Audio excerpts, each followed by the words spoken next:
Halo teman-teman semuanya, kembali lagi di channel aku, Sandy Wang.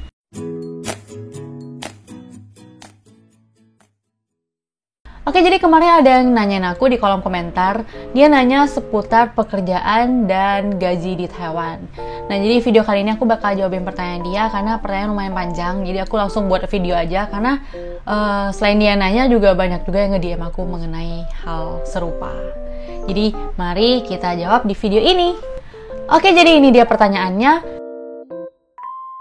Mau tanya dong Cici, kalau baru kuliah S1 di Taiwan, standar gajinya berapa ya Ci? Bisa kerja di bank gitu jadi kayak accounting staff atau HRD atau apa deh? White collar employee gitu? Atau kebanyakannya jadi tenaga kerja kasar atau blue collar janitor, waiter di resto atau buruh pabrik gitu kah? Oke, jadi UMR di Taiwan tahun 2021 ini adalah 24.000 NTD atau sebesar 12 juta rupiah. Nah, itu tuh UMR untuk pekerja tetap, untuk pekerja formal. Nah, kalau UMR part-time, tahun ini itu 160 NTD atau 80.000 rupiah. Tapi menurut pengalaman aku waktu nyari kerja, sebenarnya gajinya itu tergantung sama posisi yang kita apply juga. Jadi, nggak selalu mentok di UMR gitu loh. Terus bisa nggak kerja kayak di bank gitu, atau kayak HRD, atau kebanyakannya jadi tenaga kerja kasar kayak buruh pabrik gitu? Jawabannya kalau misalnya tamatan S1 di sini tuh ya kebanyakan sebenarnya kerjanya kantoran sih gitu. Jadi kalau untuk buruh pabrik gitu lebih jarang. Biasanya kayak bener-bener yang kayak TKI yang dari Indo yang datang langsung ke sini buat kerja tuh lebih banyak kayak jadi buruh pabrik gitu atau jadi PRT gitu. Tapi aku saranin itu carinya mulai dari intern pas kuliah gitu loh. Jadi kayak lebih berkemungkinan untuk bisa dapetin kerja yang kayak gitu. Karena kalau enggak, misalnya nih kalian udah fresh graduate, terus kalian mau cari kerjaan yang kayak gini, nah itu kalian berkompetisinya sama orang-orang Taiwan. Jadi kayak lebih susah gitu loh kompetisinya. Ya pasti dong kayak di dalam bidang bahasa aja kita udah kalah gitu kan daripada orang di sini. Jadi ya kalau bisa kalian dapatinnya dari intern, dari sejak intern pas kuliah gitu. Nah, jadi kalau misalnya kalian lagi kuliah nih sekarang, kalian boleh coba cari magang yang kira-kira berpotensi atau berkemungkinan untuk memberikan kamu kerjaan tetap setelah kuliah gitu.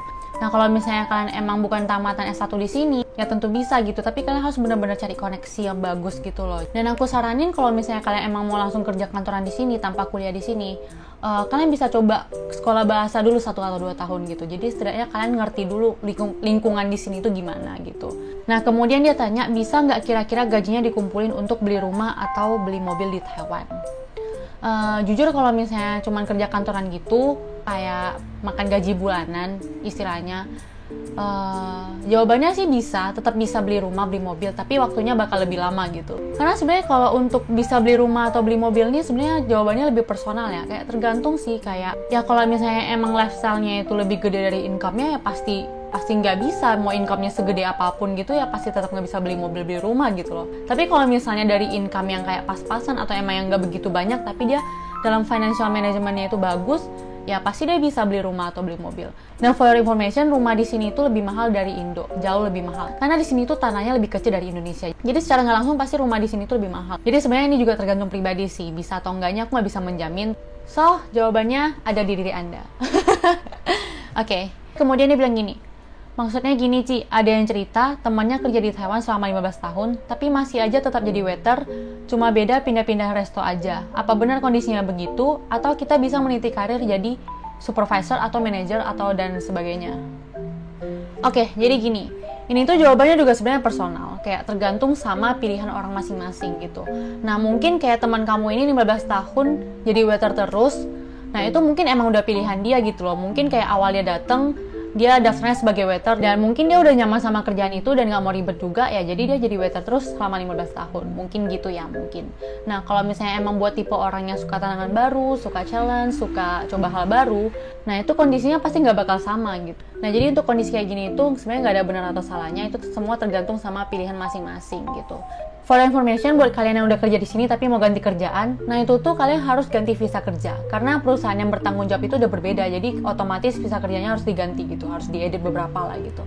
Nah, di sini tuh ada rules, kalau misalnya kalian tamatan S1 di sini, kalian ganti visa kerjanya tuh nggak perlu balik ke Indo, jadi kalian bisa urus di sini.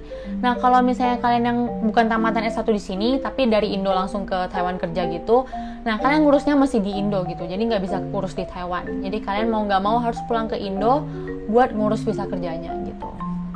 Nah, untuk apakah bisa meniti karir jadi supervisor atau manajer dan sebagainya, ya jawabannya pasti bisa. Nah, itu tuh juga balik lagi ke personal. Kalau misalnya emang kamu kerjanya bagus dan bos kamu seneng sama kamu, ya pasti ada kemungkinan buat naik jabatan gitu.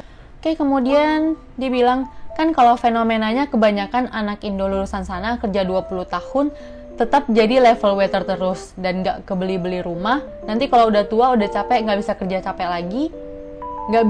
capek lagi. Pulang Indo, mau kerja kantoran juga nggak ada yang mau terima. Oke, untuk pertanyaan ini, jawabannya itu, kalau mengenai fenomena kebanyakan anak Indo yang lulus sini terus kerja waitress 20 tahun, ya jawabannya sama kayak tadi.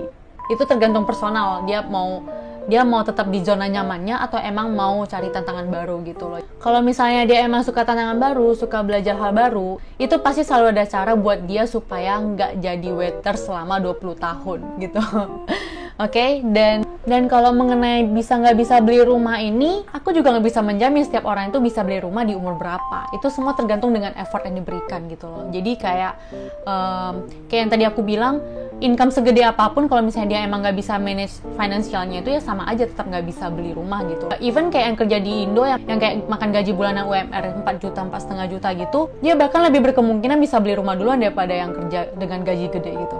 Terus dia bilang, apa mending lulus kuliah di Taiwan, kerja 1-2 tahun cari pengalaman, terus pulang ke Indo, kerja kantoran? Oke, untuk pertanyaan itu aku agak bingung gitu loh, kayak kalau misalnya emang tujuan hidup kamu ujung-ujungnya emang untuk kerja kantoran doang, ya aku lebih prefer kamu kerja kantorannya di Taiwan sih, karena dari gaji aja udah beda jauh gitu loh. Kayak kita bandingin dari segi UMR aja deh, UMR di Taiwan aja udah 24.000, sekitar 12 juta, sedangkan UMR di Jakarta sekitar 4,5 juta. Nah, itu udah beda 3 kali lipat gitu loh. Kalian kayak udah kantoran di Taiwan dengan gaji 12 juta, tiba-tiba pengen ngantor di Indo dengan gaji lebih rendah gitu. Buat apa? Nggak ada maknanya gitu. Jadi kayak untuk saran aku, kalau emang kalian ujung-ujungnya mau kerja kantoran, ya aku saranin di Taiwan aja gitu, karena gajinya lebih gede. Tapi kalau misalnya emang kalian punya alasan lain seperti alasan keluarga atau gimana, ya itu nggak bisa dipaksain gitu, tergantung kalian. Menurut aku kayak kalian udah cari pengalaman di sini selama 1 atau 2 tahun, terus balik ke Indo ujung-ujungnya jadi kerja kantoran juga, ya buat apa gitu loh. Menurut aku ya nggak ada gunanya. Nah, ini aku sendiri juga belum alamin sih, karena kan aku belum tamat. Tapi aku saranin, ya kalau emang kalian mau cari pengalaman dulu di sini, ya bener-bener cari pengalaman yang bisa kasih kamu opportunity yang bikin kamu nggak tangan kosong pulang ke Indo gitu loh. Nah, oke, itu dia tadi yang bisa aku jawab hari ini. Semoga membantu.